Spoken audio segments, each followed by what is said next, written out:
बारिश में चूहे ने बनाया घर। घने जंगल के बीचों बीच एक बरगद के पेड़ के नीचे छोटा सा बिल था, चिंकू का।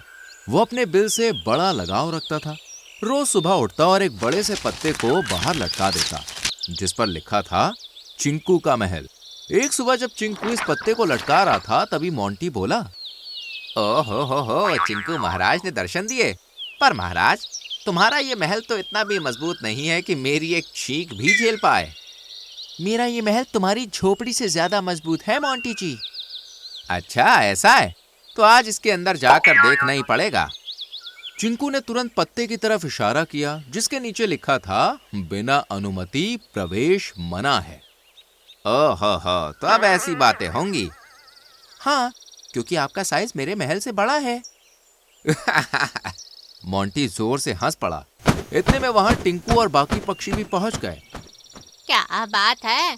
ऐसा कौन सा जोक मारा है चिंकू ने, जो तुम इतनी जोर से हंस रहे हो? देखो ना टिंकू, चिंकू महाराज कहते हैं कि उनका ये महल बहुत मजबूत है, और जब मैंने कहा कि ठीक है मैं अंदर जाके देखता हूँ, तो डर रहा है क्योंकि मेरी हाइट इसके बिल से बड़ी है। तो इसमें गलत क्या है? उसका कमजोर घर टूट जाएगा ना। मौसी तुम भी ना। मजाक कर रही हूँ, रोज तू करता है, आज मैंने कर दिया, तो कौन सी बड़ी बात है। चल अब पीहू के पास चलते हैं। मैं सोच ही रहा था कि पीहू का हाल चाल पूछ के आऊं। कैसी है अब उसकी तबीयत? पहले से ठीक थी, बाकी अब हम जाएंगे तो पता चल जाएगा। पीहू की तबीयत कुछ खास नहीं थी, इसलिए सब उससे मिलने उसके घर जाते हैं। इसके बाद अपने अपने काम पर निकल जाते हैं। वहीं चिंकू अपनी मस्ती में लग जाता है। वो गजराज के पास जाता है। क्या बात है चिंकू, इतने ध्यान से क्या देख रहा है? कज्जू, मुझे लगता है कि तुम्हारे कान में चींटी घुस गई है। क्या? चींटी? निकाल चिंकू, जल्दी निकाल। अरे मैं कहाँ निकाल पाऊंगा, आप किसी और के पास जाओ। इतना कहकर चिंकू भाग जाता है और गजराज पूरे जंगल में बेचैन घूमने लगता है। कहाँ है चींटी? किसने कहा तुम्हारे कान में चींटी है? चिंकू ने। अरे वाह, तो आज तुम्हारी बारी थी। तुम्हें उसकी आदत पता नहीं है क्या? मजाक कर रहा था वो। ऐसा मजाक मैं उसे छोड़ूंगा नहीं। गजराज गुस्से में चिंकू के घर पहुंचा। चिंकू, तूने ऐसा क्यों किया? बता, अभी कुचलू तेरा ये बिल। नहीं नहीं कज्जू, ये मेरा घर नहीं महल है, और इसे तोड़ दोगे तो मैं रहूंगा कहाँ? फिर तुम्हारे कान में ही मुझे महल बनाना पड़ेगा, सोच लेना। गजराज एक पल को सोच में डूब गया और चिंकू को माफ करके चला गया। क्यों करता है इतनी मस्ती? देखना किसी दिन ये शरारतें तुझे बहुत भारी पड़ेंगी। तुम हो तो सही, अगर भारी पड़ी तो मुझे बचा लेना। मैं क्यों बचाऊं? तेरी सहेली तो पीहू है ना, तो उससे ही कहना। इस तरह की मस्ती मजाक जंगल में आम बात थी, मगर आज मौसम कुछ अलग था। बादलों की गड़गड़ाहट और पेड़ों की साएं साएं हवाएं किसी अनदेखे तूफान की ओर इशारा कर रही थी। लगता है आज मौसम खराब होने वाला है। सही कह रहा है। तू दुआ कर कि बारिश आए तो तेज ना आए, वरना तेरा बिल बह जाएगा। अरे ऐसी बातें ना करो मौसी, मेरा महल बहुत मजबूत है। मीनू हंसकर चली जाती है। रात होते ही तेज बारिश शुरू हो जाती है और अचानक बिजली आसमान को चीरती हुई चमकती है और तेज आवाज आती है। हाँ, ये कैसी आवाज थी? बाहर देखता हूँ, सब ठीक है या नहीं? चिंकू बाहर आया। पानी ऐसे गिर रहा था जैसे मानो आसमान फट गया हो। चिंकू अंदर आया और खुद को हिम्मत देने लगा। कोई बात नहीं, मेरा घर मजबूत है, मैं आराम से सो जाता हूँ, कुछ नहीं होगा। पर तभी उसके बिल की मिट्टी धंसने लगी और फिर अचानक आराम से आवाज आई और चिंकू का बिल एक तरफ से पूरा धंस गया। चिंकू फौरन ही बाहर भागा और देखते ही देखते उसकी आंखों के सामने पूरा बिल मिट्टी और पानी में दफन हो गया और वो पत्ता भी पानी के साथ बह गया। चिंकू रोने लगा, मगर बारिश बढ़ रही थी और ठंडी हवा उसे बाहर जाने की इजाजत नहीं दे रही थी।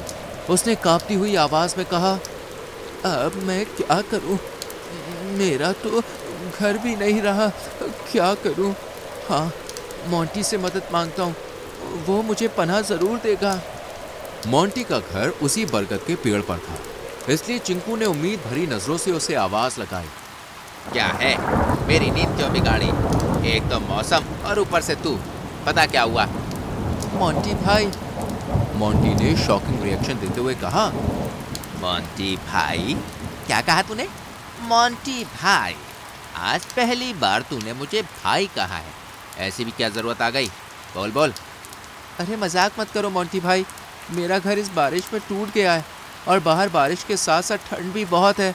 तो क्या आज के लिए आप मुझे अपने घर में जगह देंगे? बारिश थमते ही मैं कुछ देख लूँगा। वो तो ठीक है, मगर तू मेरे केले खा जाएगा और मैं नहीं चाहता कि कोई मेरे केले चुराए, इसलिए सॉरी। नहीं नहीं, ऐसा नहीं होगा, मैं आपके केलों को हाथ भी नहीं लगाऊंगा मोंटी भाई। माफ करना दोस्त, तो मीनू मौसी के पास चला जा। मोंटी ने चिंकू के मुंह पर दरवाजा बंद कर दिया। चिंकू बेचारा उदास हो गया और मीनू मौसी के पास पहुंचा, लेकिन वहां पर ताला लगा हुआ था। अरे मैं तो भूल ही गया, मीनू मौसी और चिंकू अपने रिश्तेदार के घर गई है। कोई बात नहीं, लाडो से मदद मांगता हूँ। लाडो, ओ लाडो, मेरी मदद कर दो। अरे क्या है चिंकू, क्यों रात में गला फाड़ रहा है? बता क्या है? चिंकू ने पूरी बात बताई। ओ ये तो बहुत बुरा हुआ, मैं तो तेरी मदद कर देती, लेकिन क्या है कि आज ही मेरे घर रिश्तेदार आए हैं तो घर पूरा भरा हुआ है, इसलिए मैं तो तेरी मदद नहीं कर पाऊंगी। तू पीहू को पूछ ले, वो तो अकेली रहती है तो वो तेरी मदद जरूर कर देगी। पूरा जंगल पीहू और चिंकू की दोस्ती को जानता था और कभी कभी इनकी दोस्ती से जलता भी था।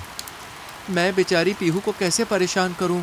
अरे एक तो वो बीमार है, ऊपर से रात भी बहुत हो गई है और बल्लू घर पे भी नहीं है। चिंकू का मन नहीं माना और वो एक पत्थर के नीचे बैठकर रोने लगा। आज पता चला कि मैं कितना अकेला हूँ। सब मुझे अपना दोस्त कहते हैं, लेकिन आज सबने मुझे पराया कर दिया। काश मेरा भी कोई अपना होता। चिंकू रोता हुआ वहीं सो जाता है। अगली सुबह तक बारिश भी थम चुकी थी। पीहू को जब पता चला कि चिंकू के साथ क्या क्या हुआ तो वो उसे ढूंढते हुए उसके पास पहुंच जाती है। पीहू, तुम्हारी तो तबीयत ठीक नहीं है ना? तुम्हें आराम करना चाहिए। यहाँ क्या कर रही हो? मेरी छोड़ो, तुमने ऐसा क्यों किया बताओ? सबसे मदद मांगी पर मेरे पास एक बार भी नहीं आए और यहाँ सो गए। हम तो दोस्त है ना। जानता हूँ, लेकिन तुम्हारी तबीयत ठीक नहीं है और बल्लू भी घर पे नहीं है तो मुझे ठीक नहीं लगा, और जब सबने ही मेरी मदद करने से इनकार कर दिया तो मेरा मन उदास हो गया, इसलिए मैं यहीं पर सो गया। पीहू चिंकू की भावना समझ गई और उसे अपने घर लेकर आई। देखो चिंकू, मैं नहीं कहती कि जंगल में सब खराब है, यह मतलबी है। बस वक्त की बात है, इसलिए हमें कभी दूसरों के सहारे नहीं रहना चाहिए, बल्कि खुद पर भरोसा करना चाहिए। कहना क्या चाह रही हो? साफ साफ बोलो।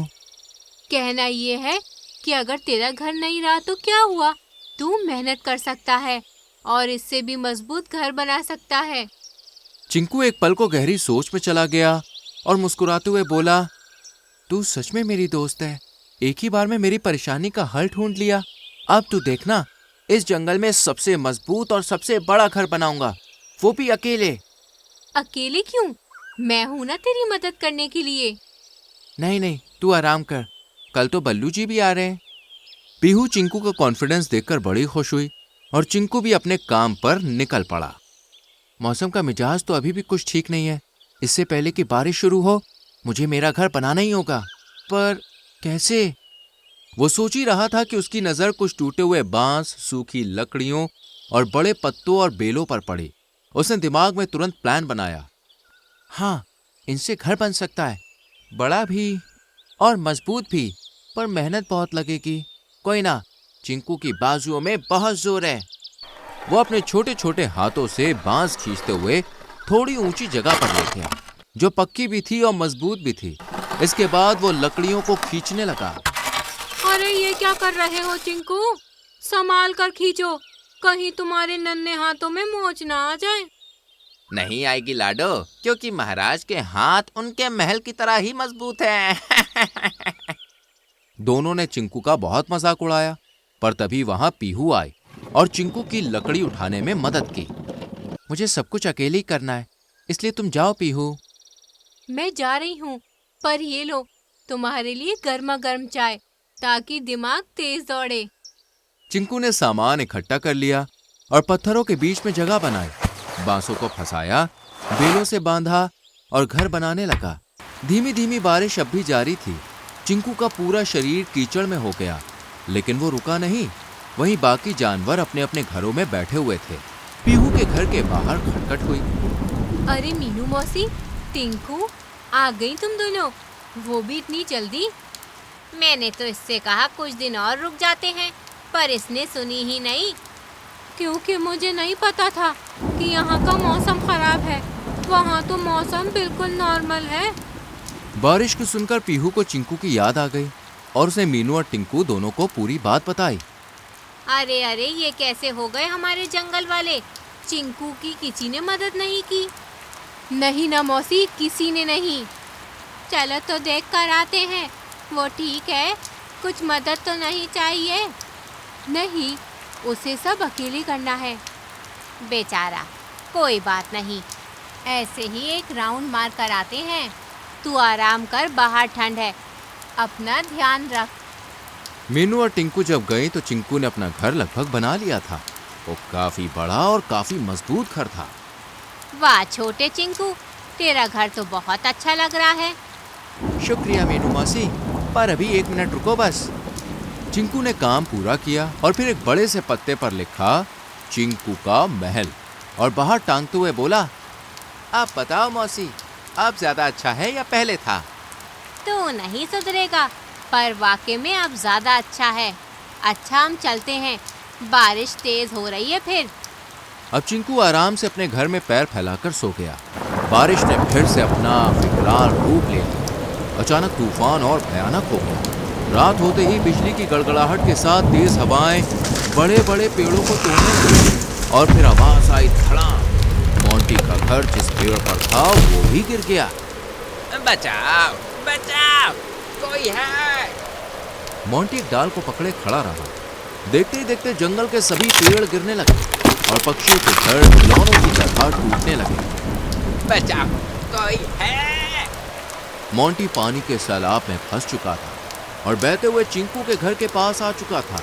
चिंकू ने जब उसकी आवाज सुनी तो वो बाहर निकला और नजारा देखकर हैरान रह गया। हर तरफ बस पानी ही पानी था। अरे मोंटी भाई, आप? चिंकू ने तुरंत ही एक बेल मोंटी की तरफ फेंकी। मोंटी भाई, इस बेल को पकड़ो और इधर चले आओ। मोंटी ने बेल पकड़ी, लेकिन चिंकू के छोटे छोटे हाथ बेल की वजह से छिल रहे थे। उसके पैर कीचड़ में धंस रहे थे, पर फिर भी उसने हार नहीं मानी और मोंटी को सही सलामत अपने घर के अंदर ले लिया। वहीं मोंटी की आंखें शर्म से झुक गई। मैंने तो उस दिन तुम्हारा मजाक बना के तुम्हें भगा दिया था, फिर भी तुमने आज मेरी मदद की चिंकू। मोंटी भाई, जरूरत पड़ने पर मदद करनी चाहिए, दुश्मनी नहीं देखनी चाहिए। चलो अब निराश मत हो और आराम करो। मगर अभी कैसे? बाकी पक्षियों और जानवरों के घर भी तो टूट गए, उन्हें भी मदद की जरूरत होगी। अगर ऐसा है तो फिर चलो मेरे साथ, हम उन्हें यहीं ले आते हैं। इतने में दरवाजे पर मीनू मौसी की दस्तक हुई। आप सब जल्दी अंदर आइए। सब चिंकू के बड़े से घर में बैठ गए, मगर पीहू अभी भी वहां नहीं थी। पीहू कहाँ है? मौसी, आप उसे नहीं लाई? मैं तो घबराहट में भूल ही गई। उस बेचारी की तो तबीयत भी ठीक नहीं है। मैं उसे लेने जाता हूँ। चिंकू बिना सोचे समझे पीहू की मदद करने निकल पड़ा, जो ठंड में बिना छत के उसी टूटे हुए घर में पड़ी हुई थी। ये क्या, तुम यहाँ? मेरे घर क्यों नहीं आए? चलो जल्दी से, बारिश बहुत तेज है, देर मत करो, कभी भी बांध का पानी आ सकता है, जल्दी करो। पहले वादा कर, आगे से जब भी जरूरत पड़ेगी तू मेरी मदद लेगा, वरना मैं तेरी मदद नहीं लूंगी। अच्छा बाबा, पक्का वादा। अब चलो जल्दी। चिंकू पीहू को भी अपने घर ले आया। रात भर जोर से बारिश हुई और अगली सुबह जंगल का नजारा ही बदल गया। आसपास कीचड़, टूटे पेड़ और घोंसलों के सिवाय कुछ भी नहीं था। बस एक चिंकू का घर था जो अभी भी मजबूती से खड़ा था। मान गए चिंकू, तूने क्या घर बनाया है? वाकई, मगर हमने जो इसके साथ किया वो गलत किया, इसलिए हमें माफ कर दो चिंकू। अब ये सब छोड़ो, हमारे छोटे से चिंकू ने जो बड़ा काम किया है उसके लिए तालियां बजाकर उसका सम्मान तो करो जरा। चिंकू इस सम्मान के साथ बहुत खुश हुआ अब से उसने तय किया कि जरूरत पड़ने पर वो एक दूसरे की मदद जरूर करेंगे, चाहे जो हो जाए। दोस्तों, इस कहानी से हमें सीख मिलती है कि मुश्किल समय में हिम्मत और मेहनत ही सबसे बड़ा सहारा होती है। और हाँ, अगर कोई मुश्किल में है तो उसकी मदद जरूर करनी चाहिए। उम्मीद है कहानी आपको पसंद आई होगी। लाइक और शेयर करें और चैनल को सब्सक्राइब करके बेल आइकॉन प्रेस करें, जिससे आने वाली कहानियां आपसे मिस ना हो।